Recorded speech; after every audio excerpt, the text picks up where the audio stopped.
Alright students, here we go. We're beginning to learn how to draw a portrait, and we are going to use the grid method. Now, first of all, we have to begin by finding a photo that will work for us. Now, sometimes students really like to find some celebrity or some sort of person that is on the computer. Now, pictures of celebrities and pictures that you find on the internet are not necessarily fair use photos. They are ones that have some copyright. Somebody else took that photo, so that picture belongs to that person who took the photo. So as artists, we not only want to learn how to use materials and become good artists in techniques and stuff using materials, but we also want to develop our own creativity and our own artistry. So what you want to do is become good at taking photos, good at using your own reference information that you find, things that interest you, and that art that you create of the things that interest you give you your own personal voice. So find a picture or on your phone, or be taking pictures of your family or friends. Find something, a good headshot with good details. You don't want to pick a picture where a person is back in the far background and zoom in, because that'll be kind of a low resolution picture. Get some good lighting, find a picture of someone, take a good picture of someone near a window, and you'll be able to find some nice details in the picture. And what we're looking for is a headshot of someone. That way it'll be easier for you also to be drawing, is you'll be able to see some of the fine details that you have in a photo. Alright, so once you find a photo, you're going to be sending it to me, and on Photoshop, or if you have access to Photoshop, you're going to pull it up on Photoshop, and I sometimes do bump up the contrast a little bit, and then I also print it out 6 by 9. And the reason I picked this size is our paper is 12 by 18, exactly half of that, so that when we have something that is a 1-inch grid, and we draw out another grid, 2-inch grid on the paper, we will have enlarged that image 2 times. Alright, so, and I have on Photoshop this grid that is a 1-inch grid. I also have a transparency that could be used that is a 1-inch grid that we could put right over the photo as well. So this is a 6 by 9. Actually, it's a little bit shorter, which is okay. So I've got 6-inch grid, so that means I've got 6 blocks across here. And in this case, this picture is a little bit smaller. It's 7 blocks down and a half down. So when I create my grid on my paper, I'm going to take my ruler as such, and I'm going to mark off every 2 inches on this side. And then I'm going to do the same on this side, 2, 4, 6, 8, 10, 12, 14, 16. And I'm going to line up those my ruler along those marks. And I'm going to use a light pencil. Now this pencil is a 2H. The H is for hard lead, and it gives me a nice light mark. So I want to keep my grid light so that when I'm drawing, I can also be erasing the grid as I'm working along. Alright, so I will also do the same thing for the up and down grid.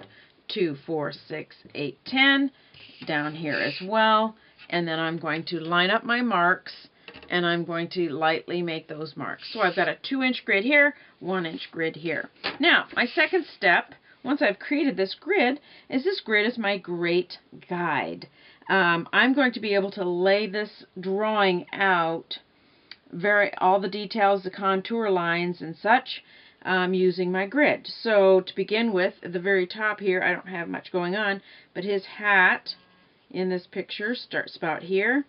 And when I'm beginning to draw where something is, I can see proportionately where things kind of work within that square. So this square will look about like so, and I can draw the bill of it, the hat here.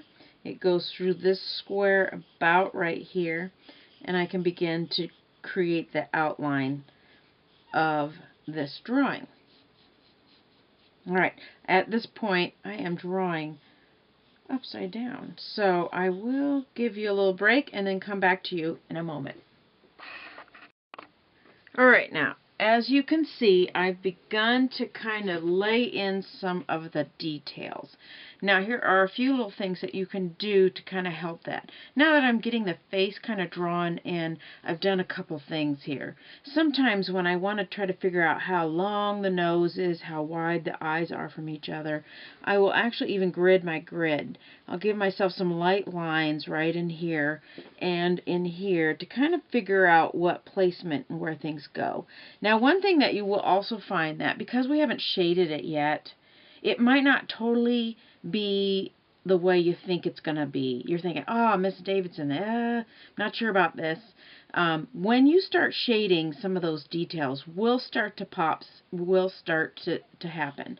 Another thing that you can do as you're starting to draw is sometimes we get kind of in here and real tight, and we're trying to get a thing and we're like, oh, I'm not sure about this. It's not great. You are just putting at this point just the outlines. Step back also and look at your picture, look at how you're drawing, see how it compares. Give yourself a minute to kind of step back and compare. Also ask your friends, hey, do I need to move this over? That kind of thing. Second opinion is always very good to do. Now, also you have to make sure that as you outline something, you are drawing what you see.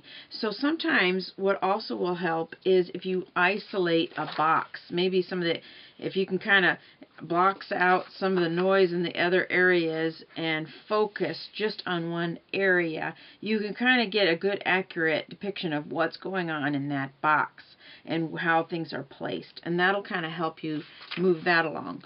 Also, when you also want to draw what you see. So what I mean by that is we kind of default to what we already know. And we'll kind of put the head in and then realize, well, he's got glasses. I'm going to draw those right in. Nope, yep, there's a nose. And let's see, ears. I'm going to draw those. Well, those are ears, eyes, and nose, but it's not his ear and the direction and the placement that he is. Not only does he have eyes, but he has eyes and his head is turned slightly, so that's going to be a different angle. His eyes are not straight across, but more of at an angle. So I'm going to be using different tools at my disposal to kind of figure out where the angles are, where things go. Now, once we get kind of an outline, we are going to move into shading. So don't forget to use your B pencils. Now the B pencils, as we've talked about, are, I don't think that stands for this, but it's the blackness of thing. The lead is, the graphite here is softer, and so you're going to get darker marks, and it's going to allow you to get a nice range of values. And so don't forget that you have done a value scale, and so in your picture you're going to create a different range of values. And one little trick you can do is to try to figure out where these values lie, is to get a card and put a punch hole in it. Try to figure out, well, compared to this hits about right here. This darkness of his shirt hits this one here. And that may help you to get that long range of values. Also, when I'm shading, I will kind of put in all my shading, and then I will go back at the very end and deepen the darks and lighten the lights, and that will kind of give you a nice dramatic range of values when you're shading things in. Alright, so now a few little tips about a few details when you're going to be moving right along. When you are creating your nose, sometimes I'll have students really struggle with the nose because oftentimes we've learned to draw a nose in a certain way. Oh yeah, it looks like this. But in actuality, a lot of times we don't see those lines. That is the shape of a nose, but I want to do his nose, and so I want to be able to draw it accordingly. Like in this photo here, I am just looking at the values, adding those values in and by shading. So here I've got kind of a darker area, and I'm going to shade that in accordingly, maybe a little darker where I see that it's darker. And those things are going to begin to kind of shape your portrait. You're going to darken out some of these areas. Same thing with teeth. You're going to kind of create this shape first. So you're looking things not as an eyes, nose, or mouth, but you're looking for specific shapes, and you're replicating what you see here, just as you see it. So this tooth here is a particular shape. It is shaded in a certain way, just like when we've drawn a cylinder. This has the shadow and highlights that you would see as if we had drawn that cylinder. That's kind of why we did it. Gums are a little darker. Sometimes with teeth, sometimes you'll barely see some of the spaces between the teeth. What we've kind of done before is just kind of created a mouth with these lines. Well, sometimes you don't see the lines very much. Sometimes they're just a hint of some shadow and shape. So you're going to basically copy the same shapes, the same things. Don't think of them as teeth, but think of them as shapes. Now, ears sometimes are an area that people have a little troubles with as well. And you want to not think of it as an ear, but as a shape. And to replicate that shape, and then basically shading in where you see lights and darks. There may be some lines in there to draw in, as well as some shadow and shading to kind of create that what looks like an ear.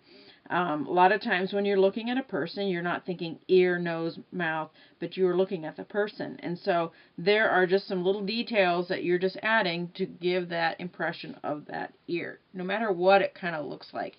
In the case of this one here, I've just got a little bit of a hint of an ear and an earring. I don't see the exact earring here, but I see kind of a round shape, and I've kind of created that shape, lightened that area up, and things like that. So, last step is to deepen the darks and lighten the lights, and then consider also your background.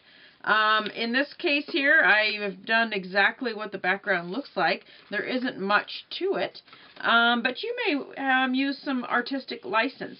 Many artists, they focus on fine details in the face, and that's the focal point. As they kind of branch out further from the portrait, they might be a little looser in the details. You may decide just to put kind of a hint of a shirt here. Trust your own artistic visual clues. It's okay to kind of make some decisions based on what you like and don't like. Some of you are going to be very intricately detailed.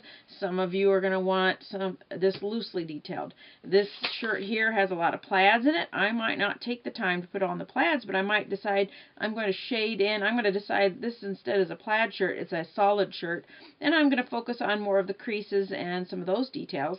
I may kind of not put in the Coke can here, and I might decide just to make this background a solid shade. So those are artistic license.